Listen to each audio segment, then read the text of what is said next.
the art of thinking beyond the obvious. And today I have my special guest. He's the owner, home service business, none other than Mr. Alex Great to Krylov. be here, Daniel. Thanks for having me.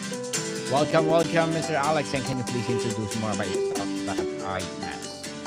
Well, I live and run the business in northern New Jersey. I own and operate Stern Gutters. We also have a roofing business and a siding business. And our primary activity is servicing gutters, roofs, and siding, but also installing new systems on older homes, but also on the new construction as well. Well, thank you so much for sharing your knowledge and wisdom to the world, Mr. Alex. So today let's talk about what every New Jersey homeowner gets wrong about rainwater. Yeah, this is an excellent question, and probably the most frequent question we ask is, how frequently homeowners should, clean their gutters. And our experience servicing this part of New Jersey has led us to conclude that optimal is at least 3 times a year. And the reason for it is that New Jersey has been around for a long time, and we have a lot of trees over here, and the trees produce a lot of leaves, twigs, acorns, and all that magically ends up in the gutters. And if you don't take that out of the gutters, with a regular frequency, you're going to start getting clogs. That leads to the overflow. That leads to the damaged roofs. That leads to damaged fascia, soffits, and also to the damage of the basement, believe it or not, foundation. So this is we discovered the biggest misconception, and especially for the new homeowners frequently moving from New York City, where they are just discovering the home ownership for themselves for the first time. And many just assume, well, if I clean my gutters, once every couple of years, so I'm in a good shape. Well, that's the position that many homeowners may find themselves in, and will have some water damage on their hands if they're not proactive about their gutters. Interesting. Interesting, Mr. Alex. Most New Jersey homeowners immediately think of basement flooding when they hear rainwater problems. What are the less obvious but equally damaging consequences of mismanaged rainwater that fly under the radar? Yeah, the basement is, it's immediate. It's readily observable because if your water falls near the basement, that's, you have penetration into the ground, and then the water goes into your foundation. But there is a lot of places to sort of to travel from the rooftop all the way down. So, the most immediate one is the fascia soffits, and if the gutters are not properly working, they flash water onto the fascia area, and that opens up, access to insects, to pests, including the critters like squirrels and larger ones. And then you have those inhabitants in your attic. Really not a good day when you have someone else living in your house, from that perspective. But more importantly, damaged fascia and soffit, they can create physical hazard because they are the structure, the element that support certain pieces on the home. And if the pieces start rotting away, then you are getting a situation where your entire gutter system may fall down, hit someone. So it's more than just the basic, the rainwater management. It can quickly become, a safety hazard if not taken care of in the short term. Mm. Interesting, Mr. Alex. Between our dense suburban landscapes, clay heavy soils, and aging manufacturer infrastructure, what makes New Jersey rainwater challenges fundamentally different from other regions? Probably not nothing else, quite frankly. And the rainwater management is, fairly consistent, I want to say, in the surrounding states here as well. We're talking about New York, Maryland, Pennsylvania. All the states have fairly similar, climate and the same kind of the environment where you have a lot of trees that you got to take care of. One particular challenge that we're experiencing right now in New Jersey this winter season is we got some snow, and Mm. snow we found tends to sit on the New Jersey roofs. By design, the vast majority of the residential buildings utilize the asphalt shingles uh, to cover the roofs. And this is the surface materials that are somewhat sticky. And when the snow lands on it, it tends to stay on it. It's not the traditional metal roof that you get a little bit of a slope and the snow just slides down. So that being said, when the snow sits on the roof during the day, when the temperature is a little bit higher, it tends to start melting at certain areas, and overnight it refreezes. But the temperatures linger just around the freezing point, and then you have the formation of the ice dams, which as the name implies, they kind of dam the water behind them, and the roofs are just not designed to hold the water. They decide to shed the water, and if you have a standing water on your roof, that creates the area where well, this create the conditions where the water can just leak into the house. And so somewhat counterintuitive, but the snow can create leaks. And that's what we've been experiencing quite a bit this year when the winter temperatures were low. We've had plenty of snow sitting on the roofs, and we've been working with many homeowners to remove excess snow from the roofs, remove ice dams from the roofs and the gutters using the steam machine. And and I want to say, this is how we, as a sort of at least operator in the state of New Jersey, want to differentiate ourselves, that we offer this capability to the homeowners. We don't just service gutters, in the summer. We do this all year round and help protect home, 12 months a year. All year round. That's good, Mr. Alex. Many homeowners are shocked to learn they legally responsible for rainwater that leaves their property. What are the most common misconception about property lines and water rights that then get New Jersey owners into trouble with neighbors or municipalities? Excellent question, and this is where I am very reluctant to generalize because, in our experience, each town have their own set of rules in terms of how the rainwater is supposed to be managed. A few examples that we ran into is some towns, um, they have restrictions onto whether you can just readily dispose of the rainwater onto the blacktops or the paved area that is maintained by the town. They very much welcome, some towns welcome that you dispose of the water on your lawn, but they're not okay with you just kind of dumping the water onto the sidewalk where the public can access, or the active roadway, driveway, accessible by other residents of the town.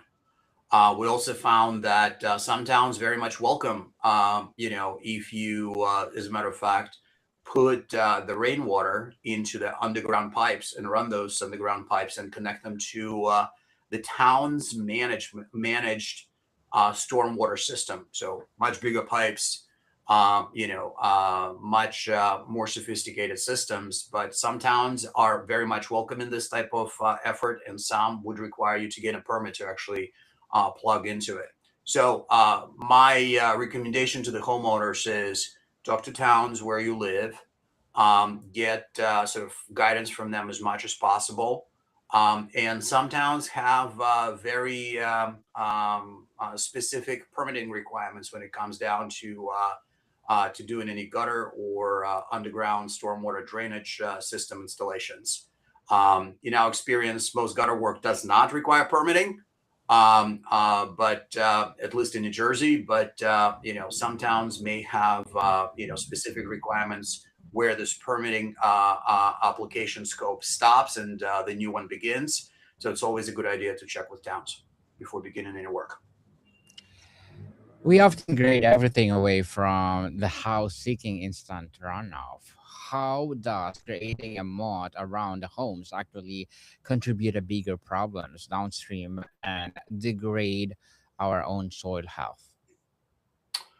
Um, this is probably goes to the question of the house design and architectural sort of implementation of the new construction. Um, we don't see a lot of moats around the homes, and generally, what we welcome is some form of an elevation for the new construction relative to the rest of the landscaping of the property. And as the name implies, this elevated structure allows for the water to be shed near the property, and because of the slopes, the water would just go away from the foundation. The risk with the moats that I am seeing is, or some form of a ponding around on the property, is that this water may find its way into the home's foundation and the basement, and that's going to create a lot of host of different problems for the homeowners to deal with. So I hope that answers the question. Definitely. So gutters get clean, but what about roof itself?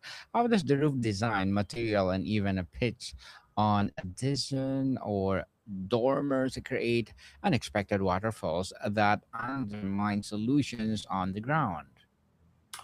Excellent question. And what we found, the right way to approach in the rainwater management needs to be systemic.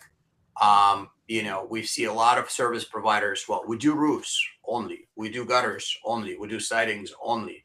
But when it comes down to protecting the property, all these pieces they need to talk to each other in order for the systems to work efficiently.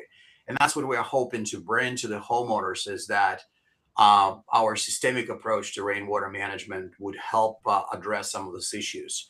It's interesting that you've got this picture of our website, and there is the splash guard right here showing Hmm. on the corner. This is a perfect example where the roofers install the roof, and there are two planes of the roofs coming together, and because of the velocity of the water traveling in that particular spot, the homeowners was complaining quite a bit that there is an overflow taking place, and in the winter this impacts the safety because the splashes lift to the formation of ice, and then ultimately this becomes sort of an unsafe condition to work and live in. So we approach this. We obviously installed a splash guard to prevent the splashing. We also implemented a series on this particular project of the gutter guards that are designed to protect the gutters from a lot of oak acorns that actually in that particular property.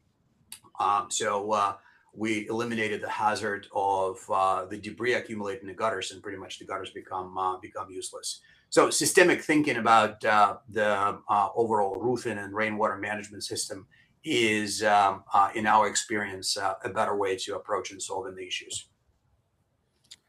Permeable surface are the buzzword, but what do most homeowners fundamentally misunderstand about how water actually moves through the beloved paver patio? Well, it's basic gravity, right? Physics, laws of physics, nobody cancels, and water tends to travel the easiest path down. And you can fight the water, or you can just channel it and let it get it out of the way. And that's what when it comes down to roofing, when it comes down to gutters, we tend to follow. We just create the easy way to capture the water and usher it away from the property. Mm. Definitely. So, Mr. Alex, when does relying on a sump pump system become a sign of treating the symptom rather than the disease? What are the hidden energy of maintenance costs of this reactive approach? So here in New Jersey, we have a lot of homes that have a sump pump as a necessary piece of the rainwater management. Sometimes the location of the house, the quality of the soil that just captures a lot of moisture, leaves no other options than to manage kind of the water from the inside of the basement. And as long as the walls are properly insulated, what we observe is that the rainwater goes into a specific spot, is being captured over there, and then pumped out using the sump pump. This is a proactive management of when the water is indeed in your basement.